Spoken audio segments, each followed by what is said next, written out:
menyaksikan live update tribunnews.com edisi Jumat 23 Juli 2021 siang. Kami akan menyajikan informasi terkini dari berbagai daerah yang akan dilaporkan secara langsung oleh reporter kami di lapangan. Bersama saya Dea Mita, inilah live update selengkapnya. Tribuners, kita menuju ke informasi pertama dari Pekanbaru. Ada yang berbeda dengan suasana di kantor Bupati Pelalawan pada Kamis 22 Juli 2021. Lagu Indonesia Raya dikumandangkan tepat pada pukul 10 pagi dan bergema di seluruh ruangan. Lagu kebangsaan itu diperdengarkan melalui pengeras suara yang terhubung ke seluruh lantai kantor Bupati. Pantauan di kantor Bupati, semua pejabat dan pegawai yang sedang beraktivitas sontak berhenti, serta berdiri tegak saat mendengar lagu kebangsaan Indonesia dikumandangkan. Untuk informasi lebih detailnya, sudah bergabung bersama kami, rekan wartawan Tribun Pekanbaru, Johannes Tanjung, yang akan memberikan laporan. Halo Johannes. Johannes? Ya, Dea. Bisa Anda ceritakan untuk suasana di hari pertama kewajiban menyanyikan lagu Indonesia Raya ini? Baik, terima kasih Dea. Kami laporkan dari Kabupaten Pelalawan, Provinsi Riau. Pemerintah Kabupaten Pelalawan telah mengeluarkan aturan baru terkait aktivitas di perkantoran semua instansi Kabupaten Pelalawan untuk memperdengarkan lagu Indonesia Raya, membaca nats Pancasila, serta mengumandangkan azan di setiap hari pada saat jam kerja. Hal itu berdasarkan dengan surat dari Menteri Pemberdayaan RI nomor 86 tanggal 14 Juni lalu, kemudian diperkuat lagi dengan surat edaran dari Bupati Pelalawan nomor 800 tahun 2021 untuk memperdengarkan lagu kebangsaan. Adapun pembagian jam-jamnya yakni untuk memperdengarkan lagu Indonesia Raya pada hari Selasa dan Kamis tepat pukul 10 pagi. Sedangkan untuk pembacaan naskah Pancasila dilaksanakan pada hari Rabu dan Jumat tepat pukul 10 pagi. Sedangkan mengumandangkan azan dilaksanakan setiap hari kerja pada saat zuhur dan asar. Hal ini dilakukan untuk meningkatkan nasionalisme dari semua pegawai maupun pejabat di kantor-kantor instansi Kabupaten Pelalawan, serta mengingatkan semua pegawai untuk beribadah pada jam-jam yang ditentukan. Demikian rekan Dea. Iya. Lalu Johannes, apakah ada kewajiban baru lain yang harus dijalankan ASN di sana? Kewajiban baru lainnya dia pegawai juga harus beribadah rajin pada saat jam-jam ibadah. Pasalnya di setiap kantor disediakan musola maupun masjid. Sedangkan selain itu setiap lagu-lagu bangsaan diperdengarkan harus berdiri dan sikap sempurna dimanapun, atau di meja kerja sekalipun pegawai harus berdiri dengan sikap sempurna dan ikut menyanyikan lagu kebangsaan tersebut. Demikian rekan Dea. Iya, lalu apakah masyarakat umum juga wajib mengikuti aturan ini ketika mereka berada di wilayah kantor pemerintahan, Johannes? Baik rekan Dea, semua masyarakat tidak terlepas yang berada di kantor-kantor pelayanan publik pemerintah Kabupaten Pelalawan juga harus ikut bernyanyi dan berdiri dengan sikap sempurna baik di Dinas Pendudukan dan Capil maupun di perizinan. Semua harus ikut bernyanyi, mengikuti irama musik dan para pegawai yang ada. Demikian rekan Dea. Iya, baik Tribuners, tadi rekan jurnalis kami Johannes sudah berbincang dengan Bupati Pelalawan, Haji Zurki. Berikut hasil wawancara selengkapnya untuk Anda. Pak Bupati, ada SE tentang Indonesia Raya dan Pancasila itu bagaimana Pak Bupati? Ya, ada suasana baru sekarang di kantor Bupati dan lingkungan pemerintah Kabupaten Pelalawan. Jadi memang sesuai edaran Menteri bahwa ada hari-hari yang seluruh ASN mengikuti pembacaan Pancasila dan menyanyikan lagu Indonesia Raya. Dan aktivitas lainnya kita tambah bahwa setiap waktu sholat masuk itu juga azan berkumandang. Jadi lagu Indonesia Raya, Pancasila dan azan berkumandang, dan aktivitas kalau sholat dihentikan semuanya. Tanpa jadi somah.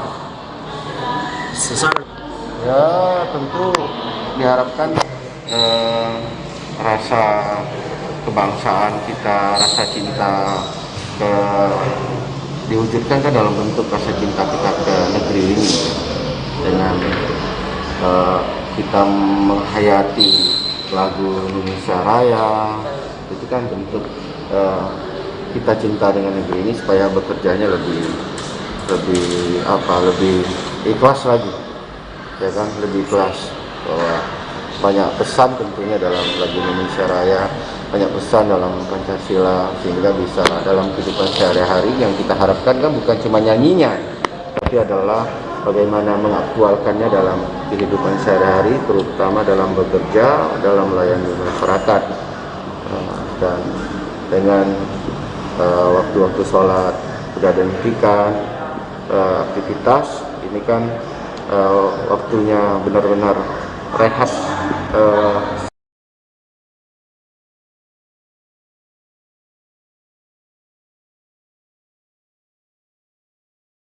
sebentar untuk melakukan ibadah.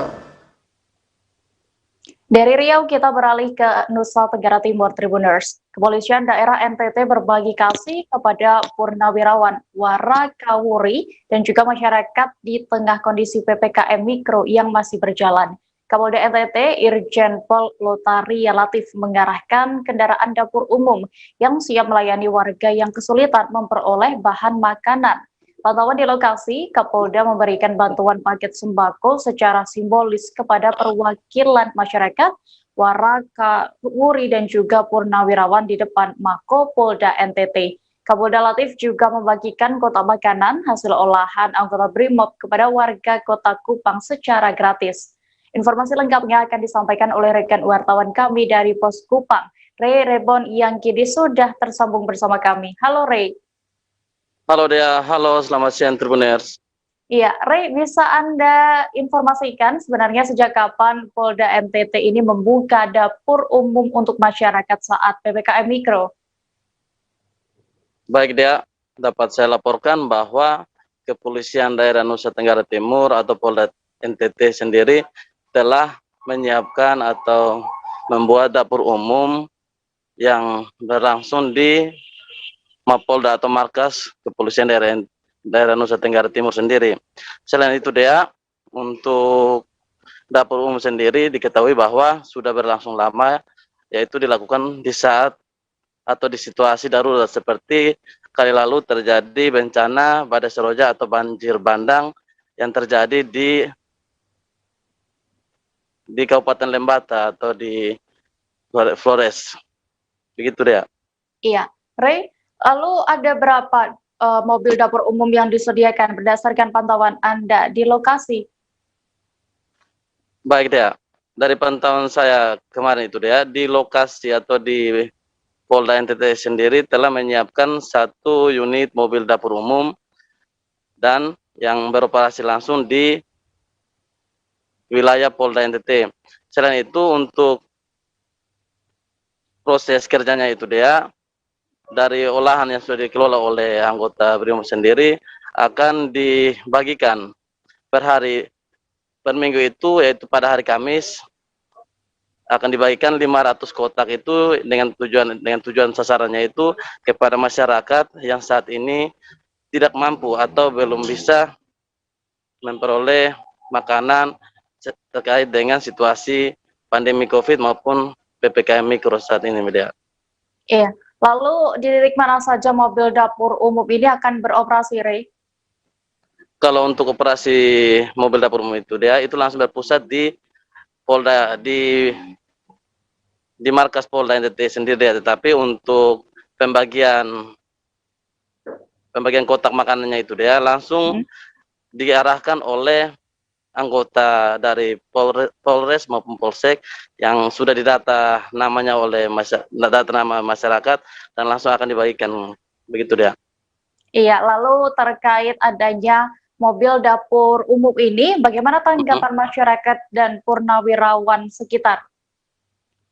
Baik dia, terkait dengan tanggapan masyarakat maupun purnawirawan sendiri, mereka sangat berterima kasih atas kebaikan dari pihak Kepolisian Daerah Nusa Tenggara Timur Polda NTT sendiri karena telah membantu masyarakat maupun purnawirawan di saat pandemi COVID saat ini maupun pemberlakuan PPKM Mikro pada saat ini dia. Iya, baik Tribuners, dari rekan jurnalis kami juga sudah berbincang dengan Kapolda NTT Irjen Pol Lotaria Latif. Berikut wawancara selengkapnya untuk Anda. Masyarakat yang punya kepedulian sosial mau bersama-sama kita di sini, silakan ya. Mau membantu beras, mau membantu apapun, ya saya mengetuk hati bagi masyarakat yang mampu, yang punya kepedulian sosial, silakan bergabung dengan kami. Saya kira itu. Sistem penyalurannya seperti apa nih? Ya, ini kita sudah 7 perwakilan melalui Babin Kamtibmas, masing-masing Babin Kamtibmas mendatakan minta kepada RT RW mana masyarakat yang memang betul-betul membutuhkan. Yang sangat kosong kita diminta untuk melaporkan ke Mabes untuk segera dipenuhi. Dan saya memiliki inisiatif kita masakkan juga, karena kadang-kadang kalau bahan mentah kita berikan, mereka juga kesulitan untuk memasak, khususnya bagi masyarakat yang sangat-sangat membutuhkan. Jadi hari ini kita masakkan 500 paket, dan ini akan menjadi agenda rutin kita ya.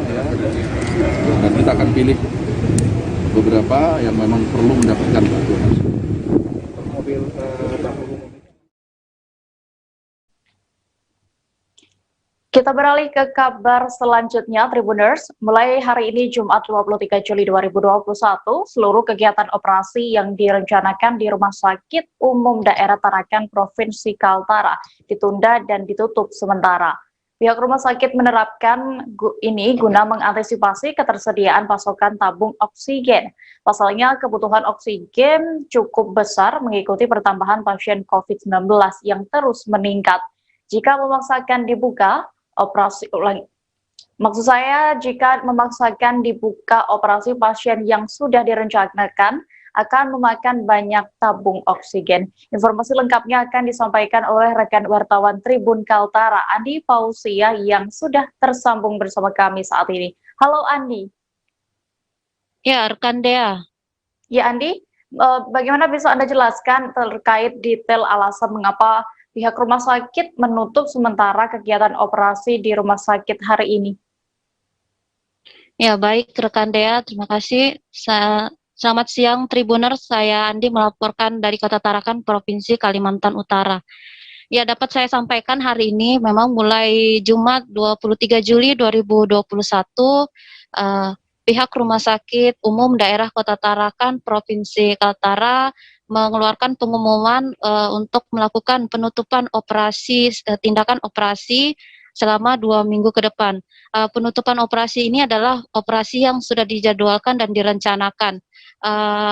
Dikatakan PLT Dirut RSUD Provinsi Kaltara, RSUD Tarakan Provinsi Kaltara, Dr. Franky Sientoro, adanya penutupan kegiatan operasi yang direncanakan ini dikarenakan mengantisipasi terjadinya pembeludakan pasien COVID-19 yang saat ini dirawat di RSUD Tarakan. Tercatat sampai dengan kemarin total ada 70 pasien dengan gejala sedang hingga berat yang dirawat di RSUD Tarakan Provinsi Kalimantan Utara, sehingga pasokan tabung juga dialihkan untuk pasien COVID-19. Dengan ditutupnya selama 2 minggu ke depan di Rumah Sakit Umum Daerah Provinsi Kaltara ini diharapkan bisa membantu pasokan oksigen untuk pasien COVID-19 di RSUD Tarakan Provinsi Kalimantan Utara. Demikian, Dea. Iya, lalu jenis operasi apa saja yang ditutup sementara oleh pihak rumah sakit, Andi? Iya, rekan Dea. Dikatakan Dr. Franky Sientoro, adapun penutupan operasi yang direncanakan di RSUD Tarakan ini dijadwalkan hingga 2 minggu dan untuk jenisnya sendiri yakni yang tidak masuk dalam sifatnya gawat darurat, seperti ia contohkan misalnya operasi patah kaki yang tertutup, kemudian operasi tumor kandungan, dan kemudian operasi benjolan payudara. Namun ada beberapa hal yang dikecualikan, seperti pasien dengan riwayat jantung dan pasien yang berada di ICU, dan juga yang sifatnya memang gawat darurat tetap melaksanakan dan wajib melaksanakan operasi tersebut. Ya, demikian Dea. Baik Andi, lalu apakah sudah ada tanggapan dari pemerintah atau cara pemerintah untuk mengantisipasi solusi juga mungkin terkait kondisi kebutuhan pasokan oksigen bagi pasien COVID-19 di rumah sakit di Kota Tarakan, Andi? Iya, Dea. Memang kemarin Wali Kota Tarakan sudah melakukan pertemuan pada Senin tanggal 19 Juli 2021 lalu.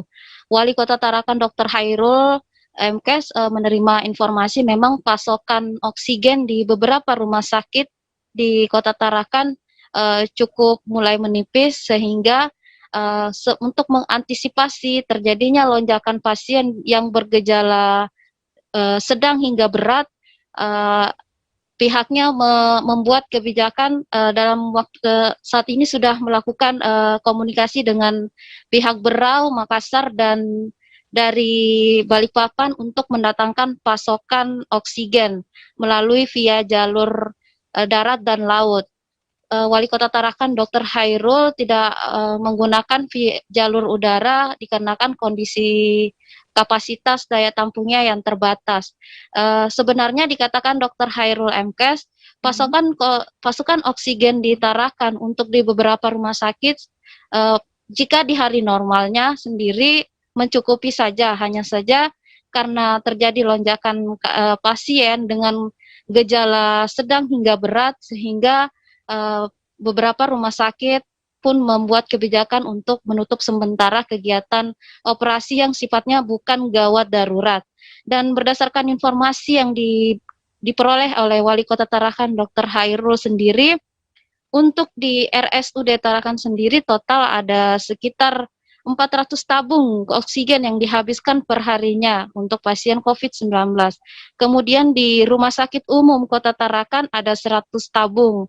Padahal normalnya sendiri di RSUKT Tarakan itu sekitar hanya menghabiskan sekitar 20 hingga 25 tabung per harinya. Sehingga sebagai langkah antisipasi untuk mempersiapkan pasokan oksigen cadangan diputuskan untuk mendatangkan dari luar, yakni dari Berau, dari Balikpapan, dan kemudian dari Kota Makassar menggunakan via jalur darat dan laut. Ya, demikian deh.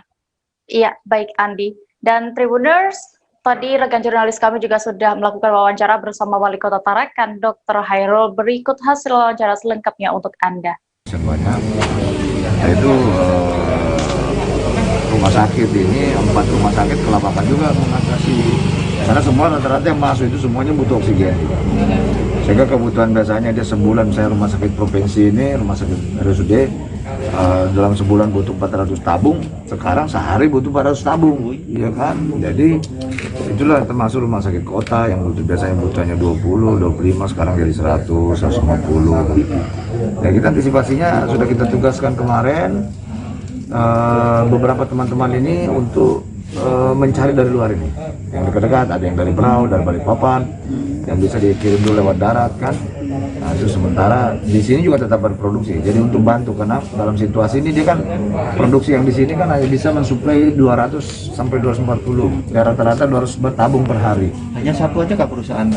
Ada 2, tapi yang satu katanya alatnya rusak, tapi itu pun juga kapasitasnya kecil, hanya 20 tabung per hari. Nah, jadi memang mau tidak mau kan kita harus cari dari luar dulu untuk sementara menutup. Tapi nanti kalau kondisi stabil kan sebenarnya yang perusahaan yang ada di sini kan sudah cukup sebenarnya. Cuman ya karena ini ada situasi situasional menurut saya, karena terjadi lonjakan, nah itu ini yang harus diatasi dalam seminggu ini. Kan paling sih mungkin seminggu lah mungkin yang kita perlu menambah. Kita upayakan hari ini sudah saya minta kabar dari kawan-kawan yang kita tugasi untuk berkomunikasi dengan misalnya Balikpapan, Berau, terus dengan Makassar gitu ya, yang memungkinkan untuk dikirim lewat lewat darat atau lewat laut. Lewat darat kan bisa lebih cepat, ke Balikpapan 1 hari kan sampai. Jadi kalau pesawat kan, nah itu kan muatnya cuma berapa, pakai Hercules pun kan mungkin tidak banyak gitu. Sehingga itu yang sedang kita upayakan. Mudah-mudahan hari ini ada jawaban dari kawan-kawan. Ya, dan yang kedua mudah-mudahan kasusnya tidak naik lagi kan. Kalau tidak naik lagi kan Tribuners, kita beralih ke Papua. Pemerintah Provinsi Papua Barat melalui Satgas COVID-19 Papua Barat kembali menggelar vaksinasi di Kuawi, Distrik Manokwari Timur, Kabupaten Manokwari, Papua Barat. Pihak Dinas Kesehatan Provinsi Papua Barat mengatakan pelaksanaan vaksin tersebut pemerintah menggandeng GKI Klasus Manokwari. Namun pada pelaksanaan vaksinasi kali ini tampaknya antusias masyarakat dalam mengikuti vaksin hari ini agak sedikit menurun. Meski begitu, pihak Dinkes akan tetap mengejar target Gubernur Papua Barat, yakni 50% hingga bulan Agustus ke depan. Data informasinya akan disampaikan langsung oleh rekan wartawan Tribun Papua, Safwan Asari, yang kini sudah bergabung bersama kami. Halo Safwan. Halo Dea. Safwan, bisa Anda informasikan bagaimana situasi saat pelaksanaan vaksinasi di Kuawi Manokwari tadi? Baik Dea dan juga Tribunes dimanapun Anda berada.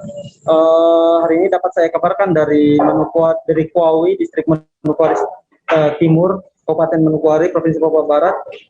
Sejak pukul 9.00 waktu Indonesia Timur hingga pukul 13.00 waktu Indonesia Timur, terpantau sejumlah masyarakat berdatangan. Namun pada pelaksanaan vaksinasi kali ini di Distrik Manokwari Timur sendiri agak sedikit menurun dengan tidak seperti biasanya begitu.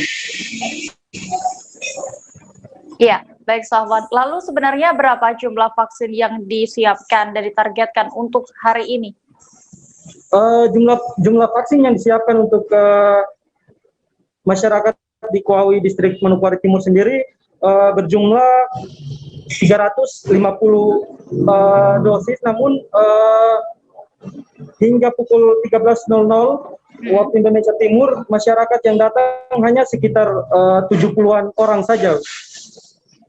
Iya, lantas antusiasme masyarakat ini menurun terhadap vaksinasi yang digelar. Menurut informasi yang saya dapat dari sejumlah petugas di lapangan, masyarakat ada yang masih ketakutan dengan vaksinasi sehingga mereka hanya sebagian kecil saja yang datang untuk mengikuti vaksin yang digelar oleh pemerintah Provinsi Papua Barat sendiri. Iya, lalu seperti apa Safwan perbandingannya dengan vaksinasi sebelumnya? Kalau untuk vaksinasi yang sebelumnya, pemerintah menggelar ada di beberapa titik di Provinsi Papua Barat, termasuk Manokwari Selatan dan juga sejumlah kabupaten kota, itu targetnya di atas 700-an. Namun yang kali ini digelar di Distrik Manokwari Timur sendiri agak sedikit menurun. Namun tadi dijelaskan oleh Kepala Dinas Kesehatan Provinsi Papua Barat sendiri, dia akan mengejar target yang ditetapkan oleh Gubernur Provinsi Papua Barat. Iya, terima kasih Safwan dan Tribuners. Rekan jurnalis kami sudah melakukan wawancara bersama Kepala Dinas Kesehatan Provinsi Papua Barat, Otto Paroro, yang berikut hasil wawancara selengkapnya untuk Anda. Ini kerjasama dengan GKI Klasus Manokwari ya, pelaksanaan hari ini, kemudian dari Satgas COVID Provinsi. Sejauh ini sudah dapat berapa Bapak? Tadi itu terakhir itu 75. Sebelumnya targetnya berapa Bapak? Ya targetnya kita targetkan 350. Nanti kita tunggu lagi warga datang kita layani. Berapa lama nih Bapak? Berapa hari maksudnya? 1 hari saja, hari ini saja. Bapak sebelumnya ya saya lihat ini antusias masyarakat agak menurun hari ini. Menurun ya. Bapak, target yang dicanangkan Pak Gubernur 50% di akhir bulan Agustus, apakah bisa tercapai itu Bapak dengan kondisi saat ini? Saya kira kita upayakan, ya namanya target itu kan menjadi motivasi bagi kita untuk lebih bekerja keras lagi. Oke. Animo masyarakat sangat berkurang, apa kendalanya itu Bapak? Saya kira ya jadi informasi tetap kita sampaikan ke masyarakat, tetapi yang datang belum terlalu banyak. Jadi tidak apa-apa, kita tunggu saja. Sudah disosialisasikan ke masyarakat? Saya kira sudah, menurut dari Bapak Ketua di sini sudah disampaikan ke warga. Lewat gereja ya? Ya, informasi. Nggak apa-apa, kita tunggu. Bapak, sekarang ini kalau vaksin harus dikasih. Tribuners, kami akan kembali seusai jeda sejenak, tetaplah di live update. Kira ini apa namanya? Oke, apa kabar Bang Ariski di sini untuk strateginya? Kalau saya sendiri di Jumit 37 ini yang semalam baru mulai, saya udah Sebenarnya aku nggak ngerasa itu penangkapan atau penggerbegan atau apapun itu. Karena gini loh, posisinya aku kriteria. Jadi kita mengenal disebut dengan stroke yang tidak berdarah dengan stroke yang berdarah.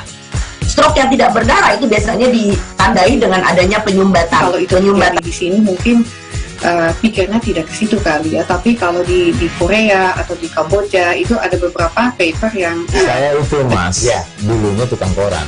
Oh gitu ya, Tukang koran. Ya, saya baca itu Pak. Tuh kan, pernah baca kan? Ya. Jadi kalau saya jadi pangdam itu udah bersyukur banget. si anak ini dijadikan sebagai tersangka begitu. Ya, kalau ini kita bicara yang di luar kasus Sibolombo ya. Dengan nama hujan.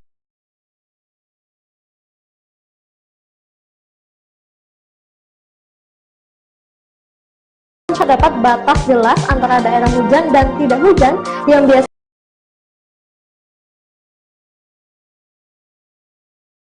terjadi pada fase awal masuk stage atau tahap berbahaya itu Kang. Jadi mulai artinya terjadinya perlembekan. Nah itu untuk penetrasi akan sulit. Gitu ya. Dok, saya ini menurut saya memang tidak mudah. Bukan urusan tanah diambil. Kalau misalnya Amerika Serikat sekarang, Rasulullah mengatakan dalam sebuah hadis bahwa berpuasa di 6 hari Syawal itu. Oke, apa kabar Bang Ariski di sini untuk strateginya? Kalau saya sendiri di Jumit 37 ini yang semalam baru mulai, saya udah Sebenarnya aku nggak ngerasa itu penangkapan atau penggerbegan atau apapun itu. Karena gini loh, posisinya kriteria. Jadi kita mengenal disebut dengan stroke yang tidak berdarah dengan stroke yang berdarah. Stroke yang tidak berdarah itu biasanya ditandai dengan adanya penyumbatan. Kalau itu penyumbatan di sini mungkin pikirnya tidak ke situ kali ya, tapi kalau di Korea atau di Kamboja itu ada beberapa paper yang saya itu mas, ya dulunya tukang koran. Oh gitu ya, Tukang koran. Ya, saya baca itu Pak. Tuh kan, pernah baca kan? Ya. Jadi kalau saya jadi pangdam itu udah bersyukur banget. si anak ini dijadikan sebagai tersangka begitu. Ya, kalau ini kita bicara yang di luar kasus Sibolombo ya. Dengan nama hujan shower, di mana terdapat batas jelas antara daerah hujan dan tidak hujan yang biasanya terjadi pada fase awal mature stage atau tahap berbahaya itu Kang. Jadi mulai artinya terjadinya perlembekan. Nah itu untuk penetrasi akan sulit. Gitu ya. Dok, saya ini menurut saya memang tidak mudah. Bukan urusan tanah diambil. Kalau misalnya Amerika Serikat sekarang, Rasulullah mengatakan dalam sebuah hadis bahwa berpuasa di 6 hari Syawal itu. Oke, apa kabar Bang Ariski di sini untuk strateginya? Kalau saya sendiri di Jumit 37 ini yang semalam baru mulai, saya udah Sebenarnya aku nggak ngerasa itu penangkapan atau penggerbegan atau apapun itu. Karena gini loh, posisinya kriteria. Jadi kita mengenal disebut dengan stroke yang tidak berdarah dengan stroke yang berdarah. Stroke yang tidak berdarah itu biasanya ditandai dengan adanya penyumbatan. Kalau itu penyumbatan di sini mungkin pikirnya tidak ke situ kali ya, tapi kalau di Korea atau di Kamboja itu ada beberapa paper yang saya itu mas, ya dulunya tukang koran. Oh gitu ya, Tukang koran. Ya, saya baca itu Pak. Tuh kan, pernah baca kan? Ya. Jadi kalau saya jadi pangdam itu udah bersyukur banget. si anak ini dijadikan sebagai tersangka begitu.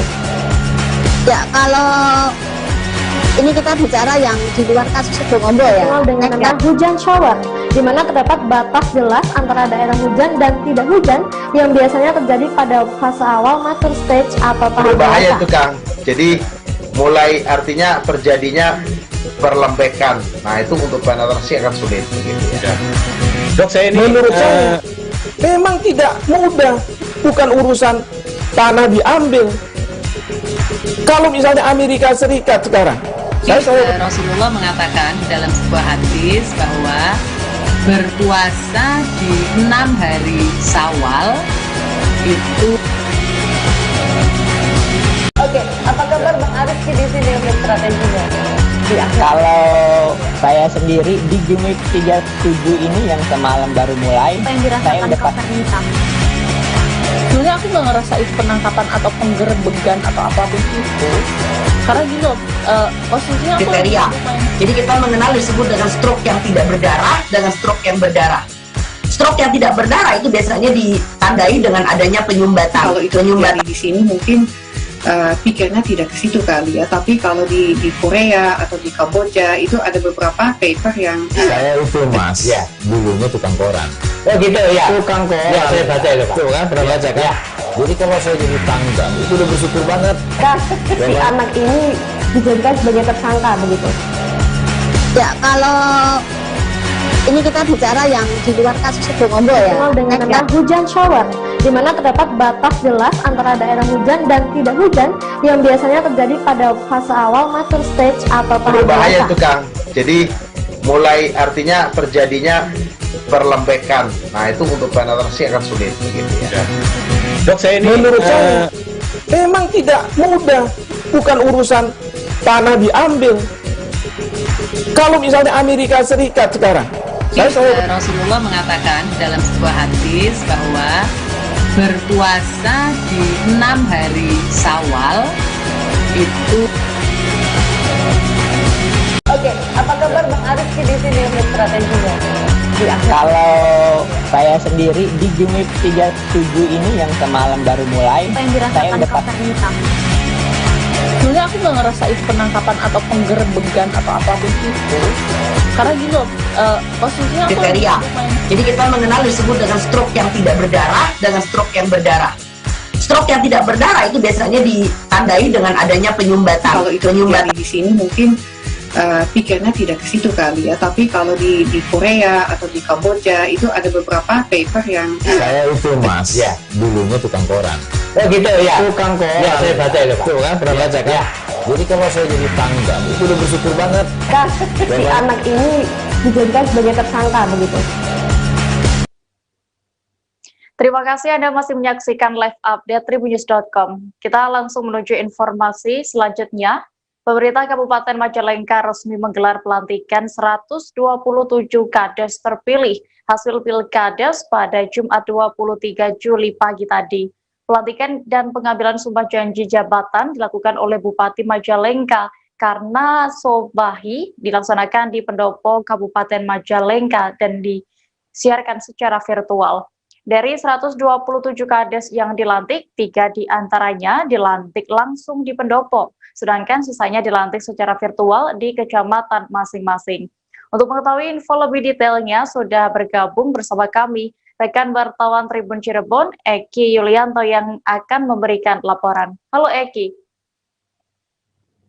Eki, bisa Anda jelaskan bagaimana suasana pelantikan pagi tadi yang digelar secara virtual?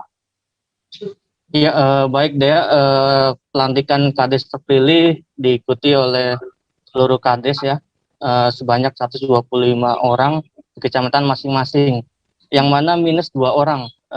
Hal itu karena 2 kades telah dinyatakan meninggal dunia sebelum pelaksanaan pelantikan ini. Kedua kades yang meninggal itu berasal dari Desa Cengal, Kecamatan Maja, dan Desa Ganeas, Kecamatan Talaga. Nah, pada pantauan saya di salah satu kecamatan, yakni Kecamatan Lidung, ada sebanyak 10 kades terpilih telah dilantik. Mereka datang menggunakan pakaian dinas lengkap dengan didampingi para pendampingnya. Sebelum memasuki ruangan, para kades diperiksa kesehatannya dengan cara dicek suhu tubuh dan wajib menggunakan masker. Sementara para pendamping yang kebanyakan itu istrinya dari kades terpilih tersebut menunggu di ruangan terpisah. Hal itu dilakukan untuk mencegah kerumunan yang berpotensi menularkan virus ya. Dan alhamdulillah pelantikan Kades terpilih tadi berjalan lancar dengan diakhiri pesan-pesan dari Bupati Majalengka karena Sobay secara virtual. Demikian ya. Iya. Lalu pesan apa yang disampaikan oleh Bupati Majalengka itu untuk para Kades terpilih sendiri, terutama dalam membantu pemerintah daerah untuk sama-sama memerangi pandemi COVID-19 yang masih melanda saat ini, Egi? Ya, tadi Bupati Majalengka memaparkan segala harapan kepada para Kades terpilih. Bupati mengatakan secara virtual bahwa pekerjaan seorang Kades sejatinya baru dimulai ketika pelantikan ini selesai digelar. Para Kades harus melaksanakan amanah dengan penuh keikhlasan dan tanggung jawab untuk menata dan memajukan desa, sehingga kesejahteraan masyarakat desa dapat meningkat secara pasti ke arah yang lebih baik. Ya, Bupati juga menegaskan bahwa peran dan tanggung jawab kepala desa ke depan pastinya akan semakin berat seiring dengan meningkatnya tantangan perubahan zaman, terlebih dengan adanya pandemi COVID-19 yang masih belum teratasi, bahkan semakin meningkat, sehingga saat ini Kabupaten Majalengka kembali berada pada zona merah level 3 dan harus memperlakukan PPKM darurat. Para Kades juga harus melakukan segala potensi yang bisa diperjuangkan untuk lebih ditingkatkan lagi, diperdayakan secara maksimal. Rakyat butuh pelayanan, perlindungan, apalagi di desa pandemi ini, yang mana hulu COVID ini ada di RT di desa-desa. Ya, demikian. Ya. Eki, mungkin apakah ada kendala oleh pemerintah daerah dalam mempersiapkan pelantikan Kades terpilih di tengah pandemi COVID-19 kali ini? Ya, selain memang jadwal pelantikan ini diundur selama beberapa hari, pemerintah daerah juga mendapatkan beberapa kendala dalam mempersiapkan pelantikan tersebut ya. Sebut saja adanya 2 Kades terpilih yang meninggal dunia dan adanya sejumlah Kades yang belum jumawa untuk menerima kekalahan. Terkait jadwal pelantikan yang diundur sendiri, pemerintah daerah dari awal pelaksanaan Pilkades serentak yang digelar pada 22 Mei lalu mewacanakan pelantikan akan dilakukan pada 8 Juli kemarin. Namun dikarenakan COVID-19 terus meningkat dan pemerintah pusat juga menerapkan kebijakan PPKM darurat, hal itu membuat Pemda mengurungkan niat dan diganti dengan menggelar pelantikan secara virtual. Nah, hasil dari jawaban Mendagri atas usulan Bupati beberapa waktu lalu menghasilkan bahwa pelantikan Kades terpilih bisa digelar pada hari ini tadi dengan cara virtual dan prokes ketat. Nah, untuk adanya Kades yang meninggal sendiri, pemerintah secara resmi membatalkan Pilkades di 2 desa tersebut. Sebagai gantinya, Bupati menunjuk PLT sebagai pemimpin desa sementara. Nah, sementara adanya Kades yang menggugat keputusan hasil Pilkades sendiri sampai saat ini masih dalam proses. Jika nantinya penggugat menghasilkan bukti-bukti kuat adanya pelanggaran dalam Pilkades yang lalu, kemungkinan Kades yang telah dilantik bisa dilengser dari kursi yang saat ini diemban. Demikian ya. Iya, baik. Terima kasih Eki Yulianto, rekan jurnalis Tribun Cirebon. Selamat kembali bertugas. Dari Kabupaten Majalengka, kita beralih ke Kota Kendari. Wali Kota Kendari, Zulkarnain Kadir, menduga COVID-19 varian Delta sudah menyebar di Kota Kendari di Provinsi Sulawesi Tenggara. Bahkan menurutnya sudah menginfeksi sejumlah pasien COVID-19 di sana, termasuk politikus Partai Keadilan Sejahtera itu sendiri. Zulkarnain menyebut kasus positif COVID-19 di Kota Kendari memang sempat menunjukkan penurunan sejak Mei 2021 lalu. Namun karena varian Delta membuat keadaan berbalik, angka konfirmasi positif COVID-19 malah kembali meroket. Informasi lengkapnya akan disampaikan oleh rekan wartawan kami dari Tribun News Ultra, Sri Rahayu, yang kini sudah tersambung bersama kami. Halo Ayu. Halo Dia. Iya Ayu, bisa Anda informasikan apa sebenarnya yang menyebabkan Wali Kota Kendari ini menduga bahwa virus COVID-19 varian Delta sudah masuk ke Kota Kendari? Ya baik, memang dugaan terkait masuknya virus COVID-19 varian Delta tersebut disampaikan langsung oleh Wali Kota Kendari, Zulkarnain Kadir, beberapa waktu lalu. Pada saat itu dia menyampaikan bahwa ia menduga bahwa virus COVID-19 varian Delta ini sudah masuk ke Kota Kendari. Sebelumnya juga dia sempat dinyatakan positif COVID-19 dan dia juga menduga pada saat itu positif COVID-19 yang menyerangnya adalah COVID-19 varian Delta. Dan kenapa dia menduga bahwa COVID-19 varian Delta ini sudah masuk ke kota Kendari? Karena ia melihat bahwa sebenarnya pada bulan Mei lalu jumlah kasus positif sempat turun, bahkan tinggal 4 orang saja dia. Namun sekitar akhir bulan Mei hingga saat ini kasus terus melonjak naik hingga mencapai ratusan, dan itu diduga kuat karena varian virus COVID-19 varian Delta. Dan hal itu juga disampaikan oleh Kepala RSUD Kota Kendari, Dr. Sumirman, yang mengatakan bahwa kenapa ia menduga bahwa varian Delta sudah masuk ke Kota Kendari, karena memang diketahui varian Delta ini sangat cepat menular, sehingga itu yang menyebabkan mereka menduga varian Delta ini sudah masuk ke Kota Kendari. Dia. Iya, lalu bisa Anda informasikan terkait dengan kasus COVID-19 di Kota Kendari yang saat ini? Ya, untuk saat ini sendiri berdasarkan data terbaru Satgas COVID-19 Kota Kendari per Kamis 22 Juli kemarin, jumlah konfirmasi positif itu sudah sampai 907 orang. Untuk hari Kamis sendiri kemarin ada penambahan kasus sebanyak 53 orang. Sedangkan untuk kasus sembuh di Kota Kendari itu sudah mencapai 5.277 orang, dan yang baru dinyatakan sembuh kemarin itu pada hari Kamis adalah 41 orang. Begitu deh. Iya. Lalu, apakah sudah ada antisipasi dari pihak pemerintah terkait hal ini, Ayu? Iya, untuk terkait antisipasi sendiri, memang saat ini pemerintah Kota Kendari juga masih menerapkan PPKM Mikro, dan yang kebetulan juga diperpanjang, yang tadinya harusnya berakhir pada tanggal 20 Juli, diperpanjang lagi menjadi sampai 26 Juli mendatang. Hal ini karena memang kasus positif di Kota Kendari masih terus meningkat. Kemudian untuk mengantisipasi kasus-kasus peningkatan kasus juga, pihak rumah sakit juga mendapat bantuan pasokan oksigen dari salah satu perusahaan pertambangan yang ada di Kota Kendari. Jadi setiap harinya mereka menerima pasokan oksigen sebanyak 200, sehingga mereka tidak khawatir akan kehabisan oksigen. Kemudian juga pemerintah Kota Kendari kian gencar memberikan bantuan kepada masyarakat Kota Kendari yang terkena dampak dari PPKM Mikro ini sendiri. Ya, baik. Terima kasih rekan wartawan Tribun News Ultra, Sri Rahayu, untuk laporannya. Selamat kembali bertugas. Kita beralih ke kabar selanjutnya, Tribuners. Pemerintah Kabupaten Ponorogo menutup aktivitas di alun-alun Ponorogo hingga pemberlakuan pembatasan kegiatan masyarakat atau PPKM darurat berakhir.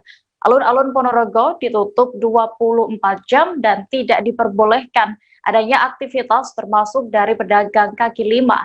Diharapkan dalam waktu 5 hari ini tidak ada pergerakan masyarakat yang signifikan sehingga kasus COVID-19 bisa terus turun. Pemkab juga meminta masyarakat untuk tidak khawatir lantaran pihaknya telah menyiapkan bantuan termasuk bantuan dari Kemensos. Detail informasinya akan disampaikan langsung oleh rekan wartawan Tribun Jatim, Sofyan Arif Chandra, yang kini sudah bergabung bersama kami. Halo Chandra. Halo Dea. Chandra, bisa Anda jabarkan apa sebenarnya alasan Pemkab menutup alun-alun? Ya, alasan Pemkab sendiri menutup alun-alun Ponorogo ini karena alun-alun Ponorogo ini menjadi sentra aktivitas dari masyarakat, termasuk pedagang kaki lima dan pusat pemerintahan, Dea, sehingga banyak sekali mobilisasi masyarakat untuk yang berada di alun-alun ini. Selain itu, dalam pelaksanaan PPKM darurat ini, salah satu tolak ukurnya adalah intensitas cahaya yang ada di titik-titik ramai, termasuk pada malam hari, sehingga Pemkab Ponorogo ini selain menutup alun-alun pada malam hari, Pemkab juga akan mematikan semua lampu yang ada di alun-alun ini, sehingga praktis akan menjadi gelap gulita pada mulai pukul 8 malam, Dea. Untuk PPKM darurat ini sebenarnya tidak hanya di alun-alun Ponorogo sendiri yang ditutup, tapi beberapa ruas jalan juga ditutup, terutama pada jalan-jalan yang menimbulkan keramaian seperti Jalan H.O.S. Cokro Aminoto dan Jalan Suromenggolo. Iya, lalu berdasarkan pantauan Anda di lokasi, bagaimana dengan tanggapan para pedagang terkait penutupan alun-alun dan sejumlah titik di Ponorogo? Pedagang sendiri sebenarnya banyak yang belum tahu, Dea, karena banyak pedagang yang tidak mempunyai telepon seluler, sedangkan peraturan pemerintah itu banyak yang beredar di WhatsApp dan media sosial yang lain, sehingga mereka itu ketika sampai alun-alun kaget ketika ditutup, sehingga harus buru-buru Satpol PP dan diusir Satpol PP karena ada penutupan itu, atau mereka juga baru tahu ketika sudah sampai alun-alun dan dikasih tahu temannya yang lain, sehingga dia akan putar balik, baru saja sampai alun-alun dia harus balik kanan, ya, seperti itu. Iya, Chandra, lalu bisa Anda informasikan terkait update terkini kasus COVID-19 di Ponorogo? Ya, untuk COVID-19 Ponorogo sendiri belum mereda deh ya. Pemerintah Kabupaten Ponorogo telah mendirikan 2 tenda darurat di depan IGD RSUD Dr. Harjono Ponorogo. Selain itu, Pemkab Ponorogo juga berencana mendirikan rumah sakit darurat di gedung sentra IKM Ponorogo. Bupati Ponorogo, Sugiri Sancoko sendiri juga berencana untuk mendatangkan alat donor plasma konvalensen. Namun melihat kekuatan APBD Ponorogo yang kecil dan refocusing untuk penanganan COVID-19, Pemkab Ponorogo akan mengusulkan dulu kepada Pemprov Jatim dan juga Kemensos ke Ibu Tri Risma hari ini barangkali mendapatkan hibah untuk alat plasma konvalensen. Selain itu, Pemkab Ponorogo juga berencana untuk mendatangkan oksigen generator, mengingat kebutuhan oksigen di rumah sakit di Ponorogo ini juga sangat tinggi dia. Bahkan beberapa kali rumah sakit di Ponorogo kehabisan oksigen sehingga harus menolak pasien COVID-19 yang datang ke rumah sakit ya. Ya, baik Chandra. Dan Tribuners, tadi rekan jurnalis Chandra juga sudah melakukan wawancara bersama Bupati Ponorogo dan pemilik penyewaan mainan mobil-mobilan di alun-alun Ponorogo. Berikut hasil wawancara selengkapnya untuk Anda. Ini kan kami juga diukur intensitas penerangan di malam hari ini menjadi parameter salah satu keberhasilan. Sehingga kemudian sampai hari ini kami belum bisa membuka alun-alun. Tapi atas tutupnya itu kemarin sudah disampaikan oleh Bu Kemensos bahwa ada bantuan. Toh sesungguhnya sabar sejenak, nanti setelah tanggal 25 kita akan masuk di level 3. Level 3 itu pasti boleh buka sampai jam 8. Mudah-mudahan dalam waktu 5 hari ini tidak ada lagi pergerakan yang signifikan, kemudian terpapar justru semakin bagus bahwa tren penurunan kita dan kemudian bisa normal kembali. Kalau yang level 4 masih tetap seperti sekarang, tapi kalau ke level 3 sudah boleh buka lagi. Tapi nanti saya belum bisa ngomong banyak, tapi mudah-mudahan kita minta masyarakat untuk bergotong royong. Tadi kami sudah mulai nyemprot keliling-keliling itu, dan memang perang melawan COVID itu tidak bisa diserahkan kepada pemerintah, Satgas COVID, kemudian nakes saja, tapi harus melibatkan semua masyarakat. Wong-wong lah pada percaya nek COVID itu loro. Aku wis tau ngalami loro tenan, Pak. Tenanan iki. Makanya tak cerita nih. Ayo kita prokes. Aku saya nggak masker patuh ya. Ini kan double. Biasanya di sini mulai jam berapa sampai jam berapa, Pak? Jam 3:30. Rata-rata dapat berapa, Pak, sehari? Ya enggak mesti, rata-rata kadang ya 100, 150. Selama COVID ini ada penurunan, Pak? Enggak, penurunan. Berapa, Pak? Dan selama COVID ini ya libur ya enggak ada penghasilan. Kalau aktivitas dapat berapa biasanya, Pak? Enggak mesti, Mas. Kadang lah rame. Tapi udah rame masalah COVID ini, pengunjung sepi. Malam minggu ya tetap sepi, Pak? Sepi. Biasa berapa, Pak, kalau selama COVID ini? Ya, jangan lupa ini. Soalnya nggak pernah ngitung. Separuh 50%. Tapi tidak tahu Pak ya kalau alun-alun ditutup Pak? Nggak tahu. Kalau tahu nggak nyampe di sini, payah-payah sampai sini. Nggak punya HP, jadi edaran katanya teman-teman kan tadi siang keluar. Berapa pedagang Pak di sini yang aktivitas di alun-alun? Oh, nggak tahu saya. Banyak. Ada 50 Pak? Ada. Tapi sudah di alun-alun lama Pak jenengan Pak ya? Saya sudah lama. Berapa tahun Pak di alun-alun? 2005. Jasa penyewaan mobil-mobilan Pak ya? Iya. Tapi tadi tidak diobrak Satpol PP atau apa gitu Pak? Enggak, yang penting kita istilahnya patuh sama peraturan. Nama lengkap? Saya Pak Suwarno. Pak Suwarno. Alamat? Alamat Galibu. Informasi selanjutnya datang dari Jawa Barat. Satgas COVID-19 Kota Bogor kembali menerapkan kebijakan ganjil genap di Kota Bogor pada Jumat 23 Juli hari ini. Penerapan ganjil genap tersebut dilakukan untuk mengatur mobilitas masyarakat agar tidak terjadi penumpukan dan kerumunan di pusat-pusat keramaian di Kota Bogor. Pasalnya, dari data terakhir, mobilitas di Kota Bogor masuk ke dalam zona hitam. Sistem ganjil genap kali ini akan berlaku selama 24 jam. Penerapan ganjil genap selama akhir pekan ini diharapkan bisa mengurangi mobilitas warga untuk menekan penyebaran COVID-19. Untuk mengetahui informasi lengkapnya sudah tergabung bersama kami rekan wartawan Tribun News Bogor, Lingga Arfian, yang akan menyampaikan laporan. Halo Lingga. Iya. Lingga, bagaimana bisa Anda informasikan perihal penerapan ganjil genap di Kota Bogor kali ini?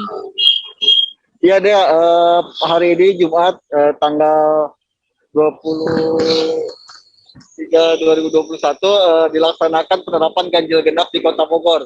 Penerapan ganjil genap ini merupakan bukan yang pertama di Kota Bogor, karena beberapa waktu lalu Satgas COVID-19 di Kota Bogor juga sudah melakukan kebijakan ganjil genap.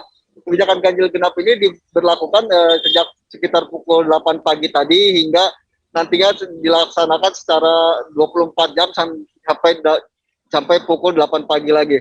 Nantinya setelah itu akan dilaksanakan pengecekan surat-surat oleh petugas Satgas, itu di mana yang hanya sektor esensial dan kritikal yang boleh lewat. Selain itu juga kendaraan plat nomor yang diberlakukan adalah kendaraan yang sama dengan nomor tanggal hari itu juga, seperti itu. Iya, lalu berdasarkan pantauan Anda di lapangan, apakah ada kendala dalam penerapan ganjil genap yang berlangsung di hari pertama ini, Lingga? Iya, secara keseluruhan ganjil genap di Kota Bogor berlangsung sangat baik ataupun berlangsung lancar. Namun ada beberapa pengendara sepeda motor yang memang banyak beralasan gitu. Mereka biasanya beralasan akan pergi ke tempat yang urgent ataupun memiliki kepentingan. Namun tetap saja petugas tetap memberlakukan kebijakan ganjil genap. Artinya kendaraan yang tidak sesuai plat nomor dengan yang tanggal hari itu, maka akan diputar balik. Seperti contohnya hari ini merupakan tanggal ganjil, namun kemudian hanya kendaraan yang memiliki nomor belakang ganjil yang boleh melintas. Tadi juga ada beberapa pengendara yang nerobos, namun tetap dicegah oleh petugas, dipaksa atau diminta untuk memutar balik kendaraannya, seperti itu. Iya, lalu sebenarnya apa tujuan dari penerapan ganjil genap ini yang setelah sebelumnya juga dilaksanakan penyekatan? Iya, penerapan ganjil genap ini diberlakukan untuk menekan mobilitas masyarakat, karena diketahui bahwa saat ini mobilitas masyarakat di Kota Bogor berada di zona hitam. Artinya tidak ada perubahan mobilitas di Kota Bogor yang berlangsung sejak 2 minggu terakhir. Dari indikator yang ada, mobilitas di Kota Bogor masih cukup tinggi. Untuk itu sebelumnya dilakukan pelarangan dengan dilakukan penyekatan, hari ini Satgas melakukan ganjil genap untuk membatasi. Artinya warga yang akan beraktivitas di luar rumah bergantian sesuai dengan plat nomor kendaraan yang diterapkan hari ini, seperti itu. Iya, berapa lama lalu dan sampai kapan juga kebijakan ganjil genap ini akan diterapkan di Kota Bogor, Lingga? Iya, Satgas Covid akan melakukan evaluasi setiap harinya. Nanti setiap hari akan dievaluasi bagaimana efektivitas ganjil genap di Kota Bogor. Jika nantinya ganjil genap ini berhasil untuk menekan angka penyebaran COVID, maka Satgas COVID-19 rencananya akan melakukan penerapan ganjil genap ini di hari-hari kerja seperti hari Senin hingga Minggu, seperti itu. Iya, baik Tribuners, rekan jurnalis kami tadi juga sudah sempat melakukan wawancara bersama Kombes Pol Susatyo Purnomo Condro selaku Kapolresta Bogor Kota. Berikut hasil wawancara selengkapnya untuk Anda. 23 Juli ini kami mulai memberlakukan ganjil genap di Kota Bogor. Tentunya kebijakan ini berdasarkan hasil rapat Satgas Covid, Pak Wali Kota, Pak Dandi, dan Forkopimda lainnya dalam menekan mobilitas. Dalam 2 minggu terakhir, Kota Bogor sempat pada zona hitam mobilitas masyarakat. Termasuk juga hasil evaluasi kami ketika penyekatan dilakukan di batas-batas kota, ternyata di dalam kota sendiri itu cukup padat. Sehingga kami mengambil kebijakan ini agar tidak terlalu juga terjadi perdebatan di jalanan, karena karakteristik Kota Bogor ini adalah berada di tengah-tengah Kabupaten Bogor. Masyarakat melintas dan dari Parung misalnya menuju ke Cibinong, dari Sukaraja menuju ke Ciawi, ya, itu harus kami atur.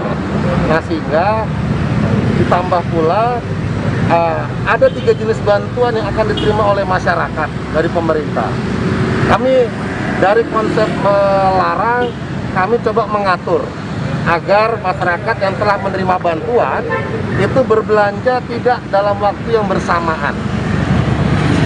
Ganjil genap bukan pertama kali dilaksanakan. Sejak bulan Februari ketika kami masuk dalam zona merah dan termasuk dalam minggu ini Kota Bogor pun zona merah, kami memberlakukan ini untuk menekan mobilitas dan menekan penyebaran COVID di Kota Bogor. Setiap hari akan kami lakukan evaluasi dalam pelaksanaannya, apakah efektif ya atau tidak. Nah, sehingga kami berlakukan pada hari Jumat, Sabtu, dan Minggu, tetapi apabila nanti memang efektif akan kami teruskan sampai dengan. Kami akan kembali seusai jeda sejenak Tribuners, tetaplah di Live Update. Oke, apa kabar Bang Arif di sini untuk strateginya? Kalau saya sendiri di Gimik 37 ini yang semalam baru mulai, saya udah sebenarnya aku nggak ngerasain penangkapan atau penggerbegan atau apapun itu, karena gini loh, posisinya aku kriteria. Jadi kita mengenal disebut dengan stroke yang tidak berdarah dengan stroke yang berdarah. Stroke yang tidak berdarah itu biasanya ditandai dengan adanya penyumbatan. Kalau itu terjadi di sini mungkin pikirnya tidak ke situ kali ya, tapi kalau di Korea atau di Kamboja itu ada beberapa paper yang saya itu Mas, ya dulunya tukang koran. Oh gitu ya. Tukang koran. Ya saya baca itu Pak. Tuh kan pernah baca kan? Ya. Jadi kalau saya jadi tanggam itu udah bersyukur banget. Si anak ini dijadikan sebagai tersangka begitu. Ya kalau ini kita bicara yang di luar kasus Sebongombo ya. Dengan nama hujan shower, di mana terdapat batas jelas antara daerah hujan dan tidak hujan yang biasanya terjadi pada fase awal mature stage atau tahap bahaya dewasa. itu Kang. Jadi mulai artinya terjadinya perlembekan. Nah itu untuk penetrasi akan sulit gitu ya. Dok, saya ini menurut saya memang tidak mudah, bukan urusan tanah diambil. Kalau misalnya Amerika Serikat sekarang, Rasulullah mengatakan dalam sebuah hadis bahwa berpuasa di 6 hari Syawal itu. Oke, apa kabar Bang Arif di sini untuk strateginya? Kalau saya sendiri di Gimik 37 ini yang semalam baru mulai, saya udah sebenarnya aku nggak ngerasain penangkapan atau penggerbegan atau apapun itu, karena gini loh, posisinya aku kriteria. Jadi kita mengenal disebut dengan stroke yang tidak berdarah dengan stroke yang berdarah. Stroke yang tidak berdarah itu biasanya ditandai dengan adanya penyumbatan. Kalau itu terjadi di sini mungkin pikirnya tidak ke situ kali ya, tapi kalau di Korea atau di Kamboja itu ada beberapa paper yang saya itu Mas, ya dulunya tukang koran. Oh gitu ya. Tukang koran. Ya saya baca itu Pak. Tuh kan pernah baca kan? Ya. Jadi kalau saya jadi tanggam itu udah bersyukur banget. Si anak ini dijadikan sebagai tersangka begitu. Ya kalau ini kita bicara yang di luar kasus Sebongombo ya. Dengan nama hujan shower, di mana terdapat batas jelas antara daerah hujan dan tidak hujan yang biasanya terjadi pada fase awal mature stage atau tahap bahaya dewasa. itu Kang. Jadi mulai artinya terjadinya perlembekan. Nah itu untuk penetrasi akan sulit gitu ya. Dok, saya ini menurut saya memang tidak mudah, bukan urusan tanah diambil. Kalau misalnya Amerika Serikat sekarang, Rasulullah mengatakan dalam sebuah hadis bahwa berpuasa di 6 hari Syawal itu. Oke, apa kabar Bang Arif di sini untuk strateginya? Kalau saya sendiri di Gimik 37 ini yang semalam baru mulai, saya udah sebenarnya aku nggak ngerasain penangkapan atau penggerbegan atau apapun itu, karena gini loh, posisinya aku kriteria. Jadi kita mengenal disebut dengan stroke yang tidak berdarah dengan stroke yang berdarah. Stroke yang tidak berdarah itu biasanya ditandai dengan adanya penyumbatan. Kalau itu terjadi di sini mungkin pikirnya tidak ke situ kali ya, tapi kalau di Korea atau di Kamboja itu ada beberapa paper yang saya itu Mas, ya dulunya tukang koran. Oh gitu ya. Tukang koran. Ya saya baca itu Pak. Tuh kan pernah baca kan? Jadi kalau saya jadi pangdam itu udah bersyukur banget. Si anak ini dijadikan sebagai tersangka begitu. Ya kalau ini kita bicara yang di luar kasus Sibolombo ya. Dikenal dengan nama hujan shower, di mana terdapat batas jelas antara daerah hujan dan tidak hujan yang biasanya terjadi pada fase awal master stage atau tahap Berbahaya dewasa. itu Kang. Jadi mulai artinya terjadinya perlembekan. Nah itu untuk penetrasi akan sulit gitu ya. Dok, saya ini Menurut saya memang tidak mudah, bukan urusan tanah diambil. Kalau misalnya Amerika Serikat sekarang, Rasulullah mengatakan dalam sebuah hadis bahwa berpuasa di 6 hari Syawal itu. Oke, apa kabar Bang Arif di sini untuk strateginya? Kalau saya sendiri di Jumip 37 ini yang semalam baru mulai, saya udah pasti. Sebenarnya aku nggak ngerasa itu penangkapan atau penggerbegan atau apapun itu, karena gini loh, posisinya aku Kriteria. Jadi kita mengenal disebut dengan stroke yang tidak berdarah dengan stroke yang berdarah. Stroke yang tidak berdarah itu biasanya ditandai dengan adanya penyumbatan. Kalau itu terjadi di sini mungkin pikirnya tidak ke situ kali ya, tapi kalau di Korea atau di Kamboja itu ada beberapa paper yang Saya itu Mas, ya dulunya tukang koran. Oh gitu ya. Tukang koran. Ya saya baca itu Pak. Tuh kan pernah baca kan? Jadi kalau saya jadi pangdam itu udah bersyukur banget. Si anak ini dijadikan sebagai tersangka begitu. Ya kalau ini kita bicara yang di luar kasus Sibolombo ya. Dikenal dengan nama hujan shower, di mana terdapat batas jelas antara daerah hujan dan tidak hujan yang biasanya terjadi pada fase awal master stage atau tahap Berbahaya dewasa. itu Kang.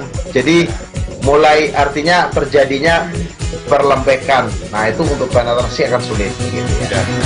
Dok, saya ini menurut saya memang tidak mudah, bukan urusan tanah diambil.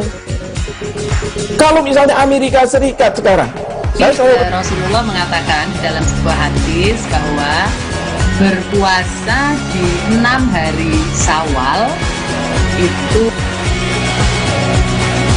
Oke, apa kabar Bang Arif di sini untuk strateginya? Kalau saya sendiri di Jumip 37 ini yang semalam baru mulai, saya udah pasti. Sebenarnya aku nggak ngerasa itu penangkapan atau penggerbegan atau apapun itu, karena gini loh, posisinya aku Kriteria. Jadi kita mengenal disebut dengan stroke yang tidak berdarah dengan stroke yang berdarah. Stroke yang tidak berdarah itu biasanya ditandai dengan adanya penyumbatan. kalau itu terjadi di sini mungkin pikirnya tidak ke situ kali ya, tapi kalau di Korea atau di Kamboja itu ada beberapa paper yang Saya itu Mas, ya dulunya tukang koran. Tribuners, Anda masih menyaksikan live update tribunnews.com. Kita menuju ke kabar berikutnya dari Medan. Oknum polisi dari Polres Pelabuhan Belawan sekarang dimasa karena terlibat dalam aksi begal sepeda motor. Informasi yang dihimpun, oknum polisi tersebut bernama Bribka Joko Albari. Ia melakukan aksi begal bersama 7 orang rekannya di kawasan Dusun Lestari, Desa Pagar 5, Kebun Kelapa, Kecamatan Beringin, Kabupaten Deli Serdang pada Kamis 22 Juli sore. Setelah dimasa, korban sempat dibawa ke Rumah Sakit Patar Asi Beringin. Namun lantaran kondisinya yang cukup parah, ia pun dirujuk ke Rumah Sakit Bayangkara Medan. Untuk mengetahui informasi lebih detailnya, sudah bergabung bersama kami rekan wartawan Tribun Medan, Indra Gunawan Sipahutar yang akan memberikan laporan. Halo Indra. Ya, Indra, bisa Anda jelaskan bagaimana dan apakah motif kejadian ini sudah diketahui dan juga kronologis kejadian begal ini bagaimana? Ya, terima kasih Dea. Untuk sementara motif kejadian ini adalah, maksud saya motif aksi ini adalah perampokan dengan modus debt collector gitu Dea. Iya. Untuk kronologisnya sendiri, kejadian ini terjadi kemarin tanggal 22 Juli, di mana pada saat itu korban atas nama Lismawati baru saja pulang dari kerja dari Medan menuju rumahnya yang berada di kawasan Beringin. Namun di tengah jalan ia sudah merasa diikuti oleh 8 orang pelaku, yang satu diantaranya untuk sementara ini diketahui identitasnya adalah seorang polisi seperti itu. Iya, lalu apakah pihak kepolisian juga sudah mengamankan barang bukti yang ada? Ya, untuk sementara ini barang bukti yang diamankan sementara itu adalah sepeda motor milik Bribka Albari, di mana sebelumnya sepeda motor ini sempat ia bawa menuju rumah korban dan meminta korban menyerahkan sepeda motor yang dimiliki oleh korban. Jadi setelah korbannya ini sendiri merasa sepeda motornya tidak ada tunggakan kredit karena membeli sepeda motor tersebut dengan lunas, korban pun melawan dan berteriak. Di saat berteriak itu 7 orang pelaku itu berhasil melarikan diri, sementara sepeda motor yang sekarang menjadi barang bukti dan sudah diamankan di Polsek Beringin yang sempat dipakai oleh Bribka Joko Albari itu sempat tidak hidup, makanya Bribka Joko Albari bisa ditangkap oleh warga dan dihakimi seperti itu, ya. Iya. Lalu apakah semua pelaku dalam kasus begal ini sudah diamankan dan juga bagaimana kondisi mereka khususnya untuk Bribka yang menjadi satu di antara pelaku? Oke. Untuk Bribka Joko Albari sendiri saat polisi datang ke TKP itu kondisinya memang sudah sekarat, tidak sadarkan diri oleh polisi. Selanjutnya sempat dibawa ke rumah sakit Rumah Sakit Patar Asih yang tidak jauh dari lokasi kejadian. Namun sekira pukul 10 tadi malam itu karena kondisinya mengalami luka yang cukup parah, kemudian dibawa ke Rumah Sakit Bayangkara Medan. Untuk yang lainnya sementara ini belum diketahui identitasnya oleh polisi karena Bribka Joko Albari sendiri belum bisa dipintai keterangan siapa saja rekannya yang sebelumnya melakukan aksi seperti yang dilakukannya. Iya, baik, terima kasih rekan wartawan Tribun Medan Indra Gunawan Sipahutar untuk laporannya. Selamat kembali bertugas. Dari Medan kita menuju Jakarta. MRT Jakarta kembali menggelar program vaksinasi gratis pada hari ini Jumat 23 Juli 2021. Vaksinasi gratis ini digelar di stasiun MRT Blok A, Kebayoran Baru, Jakarta Selatan dengan kuota harian terbatas. Pantauan tribunjakarta.com di lokasi peserta vaksinasi COVID-19 di stasiun MRT Blok A berasal dari berbagai kalangan. Sementara itu, untuk tenaga kesehatan yang bertugas dalam kegiatan vaksinasi COVID-19 kali ini berasal dari Rumah Sakit Mayapada. Untuk mengetahui informasi lengkapnya, sudah bergabung bersama kami rekan wartawan Tribun Jakarta Anas Furkon yang akan menyampaikan informasinya. Halo Anas. Iya Dea. Iya, Anas, bisa Anda jelaskan bagaimana kondisi pelaksanaan vaksinasi kali ini? Ya, baik. Sejak pagi tadi hingga siang hari ini PT MRT Jakarta menggelar vaksinasi COVID-19 secara massal dan gratis di stasiun MRT Blok A Kebayoran Baru Jakarta Selatan. Vaksinasi ini diikuti oleh sejumlah kalangan mulai dari warga sekitar di Kebayoran Baru, kemudian pelajar dan anak usia 12 hingga 17 tahun. Seluruh peserta mengikuti prosedur dan protokol kesehatan yang ketat, mulai dari pengecekan suhu tubuh, kemudian screening kesehatan yang dilakukan secara wawancara dan pengecekan tensi darah. Setelah itu, setelah disuntik vaksin Sinovac, para peserta diminta untuk menunggu selama 30 menit untuk melakukan observasi. Jika mengalami gejala setelah divaksin, tenaga medis yang bertugas akan segera menindaklanjuti peserta tersebut. Gitu deh. Iya, Anas. Lalu dari kalangan mana saja yang mengikuti vaksinasi gratis kali ini?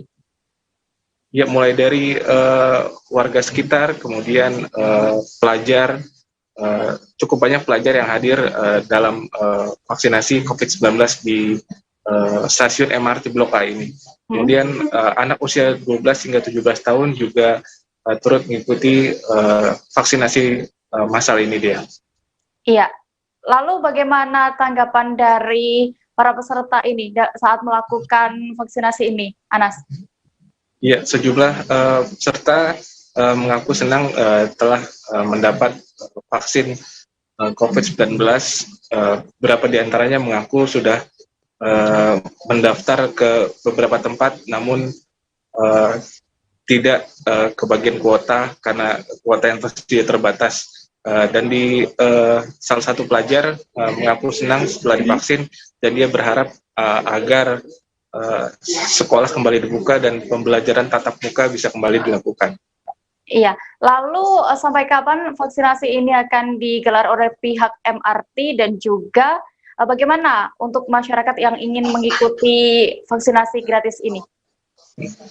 Vaksinasi massal ini di stasiun MRT Blok A sudah berlangsung sejak Kamis 22 Juli 2021 kemarin, dan hari ini adalah pelaksanaan hari kedua, dan akan berlangsung sampai Sabtu besok 24 Juli 2021. Masyarakat yang ingin mendaftar bisa melakukan pendaftaran melalui aplikasi Jaki yang tersedia di Play Store maupun App Store. Kemudian peserta setelah sesampainya di stasiun MRT bisa menunjukkan kartu BPJS, kemudian menunjukkan identitas diri berupa kartu tanda penduduk. Begitu deh. Iya, baik, terima kasih rekan wartawan Tribun Jakarta, Anas Furkon, untuk informasinya. Selamat kembali bertugas. Kabar selanjutnya datang dari Jawa Tengah, Tribuners. Tenaga kesehatan RSUD Nyipang Solo mengalami tindak pengancaman oleh suami pasien COVID-19 yang meninggal dunia. Hal itu terjadi saat pengancam menolak jenazah istrinya harus dimakamkan secara protokol kesehatan. Sebagai informasi, pasien yang meninggal itu sudah dirawat sejak 4 hari yang lalu. Pihak rumah sakit menduga aksi itu dilakukan sang suami lantaran sedang dalam kondisi yang tidak stabil pasca meninggalnya sang istri. Detail informasinya akan disampaikan langsung oleh rekan wartawan Tribun Jateng, M. Solekan, yang kini sudah bergabung bersama kami. Halo M. Solekan. Halo Dea. Ya, bisa Anda jelaskan bagaimana kronologi kejadian pengancaman terhadap nakes di RSUD Nyipang ini bisa terjadi? Ya Dea, pada hari Rabu 22 Juli, hari Kamis 22 Juli kemarin, sekitar pukul 6, ada seorang pasien perempuan yang sudah dirawat 4 hari di RSUD Nyipang itu ternyata meninggal, dan setelah PCR-nya keluar itu hasilnya terkonfirmasi positif COVID-19. Nah, ternyata respon yang tidak baik itu diterima oleh pihak rumah sakit, dalam hal ini tenaga kesehatan. Ada pengancaman dari suami dari pasien yang meninggal tersebut. Begitu dia. Iya. Lalu seperti apa bentuk ancaman yang dilontarkan oleh keluarga pasien ini, Solekan? Dari pihak rumah sakit maupun pihak kepolisian ataupun dari pihak nakesnya sendiri kemarin menyatakan bahwa ancaman tersebut adalah bentuk ancaman kekerasan. Bahkan ada salah satu nakes yang menyebut bahkan ada ancaman pembunuhan, seperti itu. Ya, lalu berapa nakes sendiri yang mendapatkan ancaman ini? Ada 4 nakes yang mendapatkan ancaman, yaitu 2 dokter spesialis, 1 perawat, dan 1 bidan yang diperbantukan di rumah sakit tersebut. Ya. Iya, Solekan, apakah sudah ada langkah hukum dari pihak kepolisian terkait kasus pengancaman ini?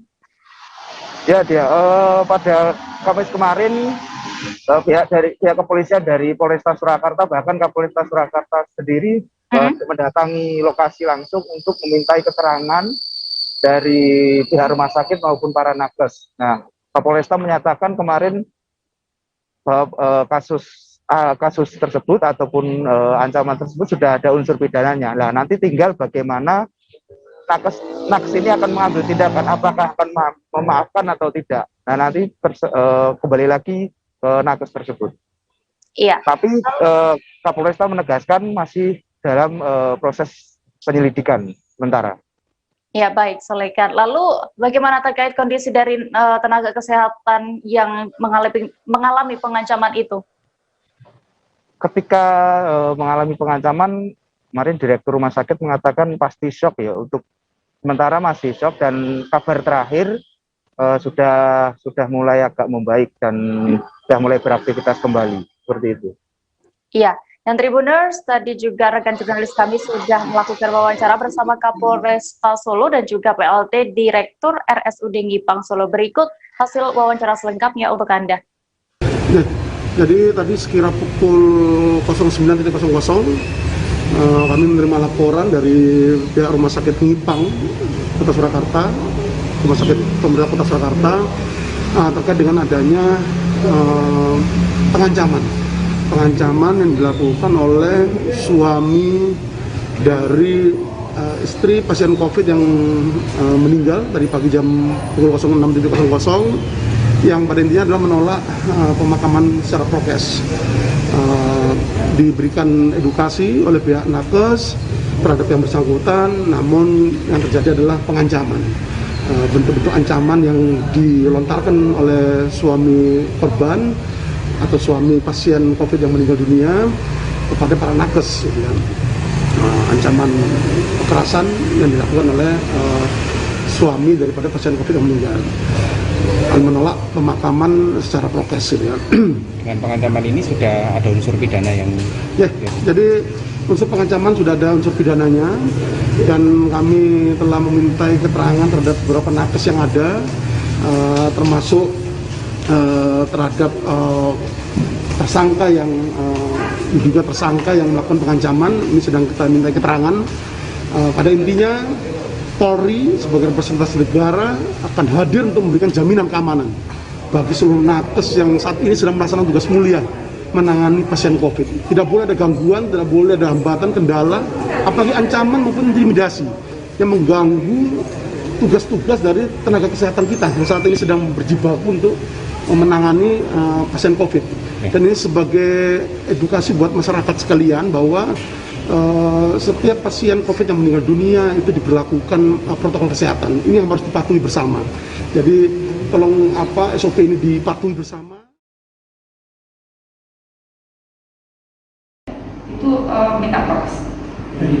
Kakak istrinya minta prokes.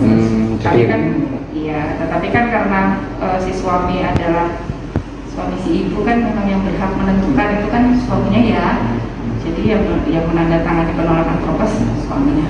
Tapi kalau prosedurnya ketika kita dirawat di sini gitu udah masuk ICU itu ya apa sudah sejak awal kalau misalnya meninggal sedia di pemakaman secara prokes itu ada yang prosedur itu? General concern-nya sebenarnya ada sih. Kita sudah nonim ya, sudah awal. Jadi sebelum masuk ke ruangan isolasi COVID, mau ICU atau isolasi COVID itu keluarga pasien sudah kami edukasi. Jadi sebenarnya ketika masuk pun sudah edukasi soal itu ya? Iya, kan memang agak berbeda ya. Kalau isolasi ICU COVID kan semuanya ada berbeda, tidak bisa dikunjungi begitu. Itu sih intinya, sebenarnya sudah. Tribuners, informasi tadi sekaligus menutup perjumpaan kita dalam live update siang ini. Saksikan informasi terupdate lainnya hanya di kanal YouTube tribunnews.com. Dan lantaran masih di tengah pandemi, kami kembali mengingatkan kepada Anda untuk tetap menerapkan protokol kesehatan dengan ketat dimanapun berada. Mewakili kru yang bertugas, saya Diamita pamit. Terima kasih dan sampai jumpa. Jangan lupa like, subscribe, dan share ya.